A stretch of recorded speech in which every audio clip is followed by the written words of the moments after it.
This Raw Vision video is brought to you by Metro Solar, proud partner of the Richmond Football Club.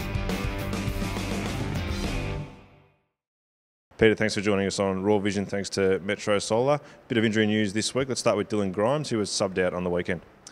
Yeah, so early in the game, Grimesy sort of was feeling something behind his knee, which we weren't too sure what it was, and then he did a high-speed effort, and yeah, just a little bit of hamstring soreness started to come on, sort of just above the knee, and he went on until half-time, but it was the decision to sub him, just given his history, and look, it's not too serious. It's a medial hamstring. It's not a major hamstring, so it's actually in quite a funny spot, and it should only be really short term, so a week or two at this stage.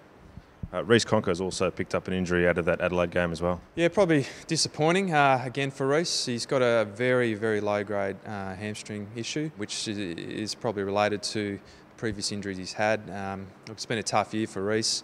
He's had multiple interruptions, and you know, had a reasonable pre-season, but it's probably a reflection on his pre-season and the injuries he's had and interruptions.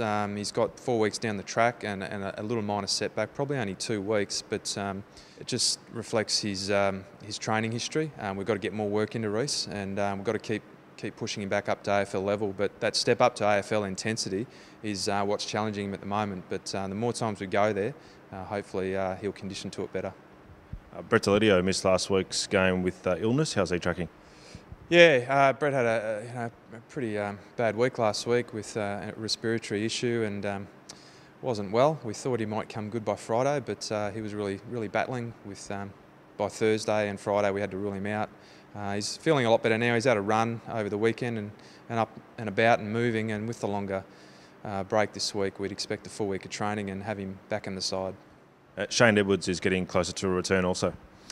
Yeah, Shane had a good session on the weekend, outside for the first time on the grass, was able to run and kick the footy and felt reasonably comfortable. It's a question now of when will we get him back into skills, possibly later this week. We'll make that assessment later in the week as we go. And the players have got a longer break than they have the last few weeks. Will they appreciate the longer break between games?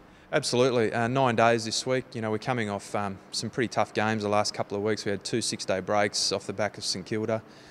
2 really hard games against Freo and Hawthorn, obviously, and then over Adelaide. So we haven't actually been able to do a hell of a lot of training the last couple of weeks. We've mostly been in recovery mode, but this week gives us an opportunity to fill the tank back up and reset and get some work under our belt for the next couple of weeks. Thanks for your time, mate. No worries, thanks.